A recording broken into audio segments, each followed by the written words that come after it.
அனைவருக்கும் வணக்கம். மேசராசினியர்களுக்கு நிகழ்ந்து கொண்டிருக்கும் ஏப்ரல் மாதம் 10ஆம் தேதி முதல் இது உங்களுடைய வாழ்க்கை, நீங்கள் வாழ்ந்து காட்டக்கூடிய ஒரு தருணமா இந்த புதன் பெயர்ச்சி அமைஞ்சிருக்குது. அந்த வகையில வக்ரம் பெற்று கும்பராசியில் சஞ்சரித்து வரும் புதன் பகவான் 10/4/2025 தேதி அன்று மீனராசிக்கு பயிற்சி ஆகிறாரு. அங்கு நீச்சமும் பெறுகிறாரு. அது மட்டுமல்லாமல் அங்கு ஏற்கனவே சஞ்சரித்து கொண்டிருக்கும் ராகு, சுக்கிரன், சூரியன், சனி பகவானோடு இணைகிறாரு. இந்த கிரகங்களுடைய சஞ்சார நிலைகளின் காரணமாக என்ன மாதிரியான நன்மைகள் எல்லாம் ஏற்பட இருக்கு, குறிப்பா இத்தருணங்கள்ல கிரகங்களுடைய சஞ்சார நிலைகள் என்ன என்று பார்க்கும்போது, ரிஷபத்தில் குரு பகவானும், மிதுனத்தில் இருந்த செவ்வாய் கடகத்தில் நீச்சம் பெற்று சஞ்சரிக்கிறார். கன்னி ராசியில் கேதுவும், கும்பத்தில் இந்த சனி பகவான் மீன ராசிக்கு பயிற்சியாகி ராகு, சுக்கிரன், சூரியன், புதன், சனி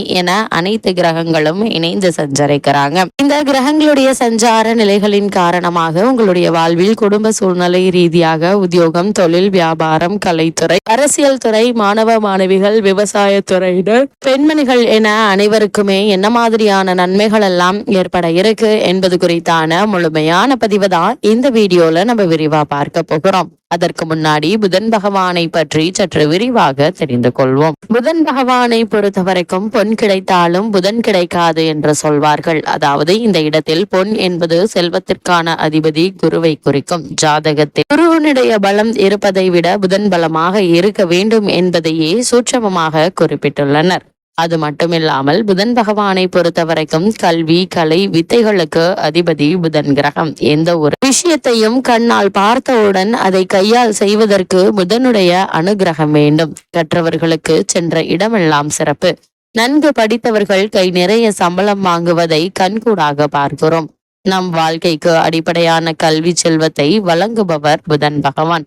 அப்படிப்பட்ட புதன் பகவானை பொறுத்த வரைக்கும் அவர் ஒரு விசித்திரமான கிரகம் என்றுதாங்க சொல்ல வேண்டும். காரணம், செவ்வாயை போலவே புதனும் இரு அதிபத்திய கிரகமாகும். ஜோதிட ஆச்சரியமாக மிதுனத்தில் ஆட்சி பெறும் புதன் ஆட்சி வீடான கன்னியில் உச்சம் பெறுகிறாரு. மீனத்தில் நீச்சம் அடைகிறாரு. அறிவு, ஞானம் இரண்டிற்கும் இவரே அதிபதியாகி படிப்பறிவு, பட்டறிவு இரண்டையும் மனிதனுக்கு உணர்த்துகிறார். விஞ்ஞானம், மெஞ்ஞானம் இரண்டிற்கும் காரணமாக திகழ்கிறாரு. அப்படிப்பட்ட புதன் பகவானை நாம் எப்படி வணங்க வேண்டும் என்று பார்க்கும்போது, புதன் பகவானை புதன்கிழமை என்றில்லாமல் நவகிரக புதன் பகவானை எந்த நாளில் வேண்டுமானாலும் வந்து வணங்கலாம். நவகிரகத்தை 9 முறை வலம் வந்து மனதார வேண்டிக் கொள்ளுங்கள்.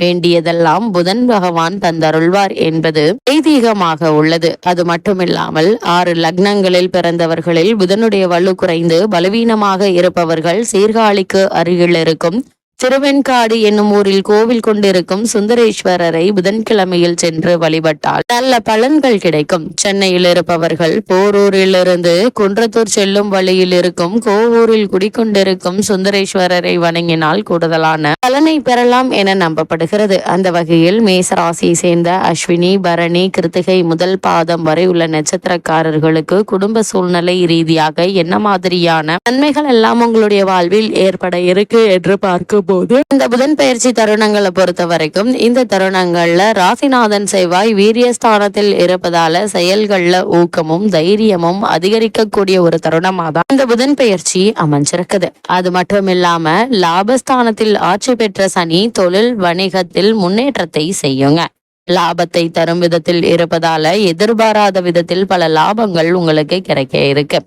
அவரோடு புதன் இணைந்திருப்பதால சில முக்கியமான முடிவுகளை மேற்கொள்ள வேண்டி இருக்குங்க. இந்த முடிவுகள் உங்களுடைய பொருளாதார நிலையை மேம்படுத்தி வெற்றி காணக்கூடிய ஒரு தருணமாகவும் இருக்கு என்பதை கிரகங்களுடைய சஞ்சார நிலைகள் தெளிவாகவும் உறுதியாகவும் எடுத்து காட்டுதுங்க. மேசராசினியர்களை பொறுத்த வரைக்கும் இந்த புதன் பெயர்ச்சி காலகட்டத்துல குடும்பத்தில் உள்ள நண்பர்களுடைய விருப்பங்கள் அனைத்துமே ஒவ்வொன்றாக நிறைவேறுங்க. நண்பர்கள் மூலம் உதவி கிடைக்கக்கூடிய ஒரு தருணமாகவும் இத்தருணம் அமைஞ்சிருக்குது. வேலை செய்யும் இடத்தில் உங்களுக்கு கௌரவம் அதிகரிக்குங்க. காரணமே இல்லாமல் மறுக்கப்பட்டு வந்த பதவி உயர்வு, ஊதிய உயர்வு, உத்தியோகத்தில் கிடைக்க வேண்டிய சலுகைகள் என பல முன்னேற்றங்களை இந்த தருணங்கள்ல நீங்கள் தாராளமாக எதிர்பார்க்கலாம். அதே போல இந்த புதன் பெயர்ச்சி காலகட்டங்கள்ல ராசிநாதன் செவ்வாய் கடகத்தில் நீச்சம் பெற்று சஞ்சரிக்கிறாரு. இந்த காலகட்டத்தை பொறுத்த வரைக்கும் இந்த நேரத்துல ராசிநாதன் பலம் குறைந்திருக்கக்கூடிய தருணங்கள்ல புதிய முயற்சிகளை செய்யாமல் இருப்பதும், வேலைகள்ல நிதானத்தை கடைபிடிப்பதும் சிறப்பான பலன்களை தருங்க. அவசரப்பட்டு பேசுவதோ தவறான வார்த்தைகளை பிரயோகிப்பதோ கூடாது. கோபத்தை கட்டுப்படுத்திக் கொள்ள வேண்டும் என்பதை கிரகநிலைகள் மீண்டும் மீண்டும் உங்களிடம் அறிவுறுத்துது. குறிப்பா மேசராசினியர்களை பொறுத்த வரைக்கும் இந்த புதன் பெயர்ச்சி தருணங்கள்ல தனஸ்தானத்தில் குரு பகவான் அமர்ந்துள்ள நிலையில லாபஸ்தானத்தில் சனி பகவான் சஞ்சரிப்பது நல்ல ஒரு வருமானத்தை குறிக்குதுங்க. அதே போல பழைய கடன்கள் இருந்துச்சு அப்படின்னா அவற்றை எளிதில் அடைத்து நிம்மதி பெற வழிபிறக்கக்கூடிய ஒரு தருணமா அமைஞ்சிருக்குது. சுக்கிரனும் சுபபலத்துடன் சஞ்சரிப்பதால எதிர்பாராத பணவரவிற்கு வாய்ப்புகள் இருக்குதுங்க. குடும்ப சூழ்நிலை உங்களுக்கு மகிழ்ச்சியை அளிக்குங்க. அதே போல சுப நிகழ்ச்சிகளும் சுப செலவுகளும் இருக்கும். திருமண முயற்சிகளுக்கு ஏற்ற ஒரு காலகட்டமா இத்தருணம் அமைஞ்சிருக்குது.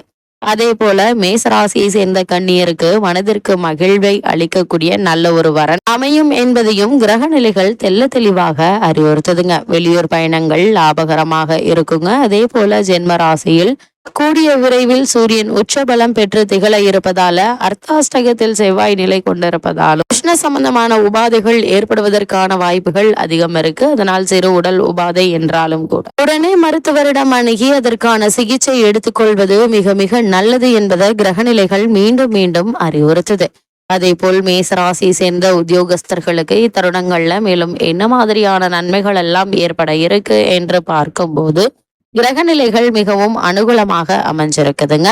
மேலதிகாரிகளுடைய ஆதரவு, சக ஊழியர்களுடைய ஒத்துழைப்பு ஆகியவை அன்றாட பொறுப்புகள்ல உற்சாகத்தை அளிக்கும் என்பதை கிரகநிலைகள் தெளிவுபடுத்துது. மேசராசியை சேர்ந்த உத்தியோகஸ்தர்கள் புதிய வேலைக்கு முயற்சிப்பவர்களாக இருந்தீங்க அப்படின்னா அந்த வேலைக்கு ஏற்ற ஒரு தருணம் இந்த புதன் பெயர்ச்சி அமைஞ்சிருக்குதுங்க. அதே போல் வெளிநாடு சென்று பணியாற்ற வேண்டும் என்ற விருப்பம் இருந்தாலும் அதற்கான முயற்சிகளை தற்போது நீங்கள் தாராளமாக மேற்கொள்ளலாங்க. சிறு முயற்சியிலேயே உங்களுக்கு வெற்றி கிடைப்பதற்கான சாத்தியக்கூறுகள் அதிகம் இருக்கு என்பதை கிரகநிலைகள் தெளிவு படுத்தது. மேசராசியை சேர்ந்த தொழில் மற்றும் வியாபாரம் செய்பவர்களுக்கு இந்த புதன் பயிற்சி தருணங்கள்ல மேலும் என்ன மாதிரியான முன்னேற்றங்கள் எல்லாம் ஏற்பட இருக்கு என்று பார்க்கும்போது லாபஸ்தானத்தில் வீரியம் நிறைந்த இரு கிரகங்கள் இணைவது அரிய வாய்ப்புகளை குறிக்குதுங்க. உங்களுடைய பொருட்களுக்கு சந்தையில் எதிர்பார்த்ததை விட சற்று அதிகமாகவே லாபம் கிடைக்குங்க. இந்த சந்தர்ப்பத்தை பயன்படுத்தி உங்களுடைய பொருளாதார நிலையை சரி செய்து கொள்ள ஏற்ற ஒரு காலகட்டமாகவும் இத்தருணம் அமைஞ்சிருக்குதுங்க. இந்த தருணங்கள்ல ஏற்றுமதி இறக்குமதி துறையினர் வெளிநாடுகளில் உள்ள பிரபல வர்த்தக நிறுவனங்களுடன் வியாபார ஒப்பந்தம் கையெழுத்தாகும். நிதி நிறுவனங்களுடைய ஒத்துழைப்பு